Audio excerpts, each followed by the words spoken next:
Avui estem a Cambrils per denunciar la inoperativitat de la Generalitat de Catalunya i del govern independentista dels últims 10 anys que ens ha abocat a una dècada perduda. Una dècada perduda també amb Llei de Barris.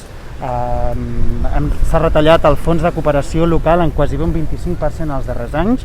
Nosaltres el que volem fer és donar sortida i crear nou habitatge social, dignificar els nostres barris i les nostres ciutats amb una partida de 100 milions d'euros per tal de tenir barris sostenibles, no només des del punt de vista mediambiental, sinó també des del punt de vista social. El Fòrum de la Justícia no és un caprici, és que les dependències actuals judicials de la nostra ciutat, a part de disperses, que has de fer com si fos una gincama per tal de trobar els jutjats, a més, estan en unes situacions absolutament paupèrrimes.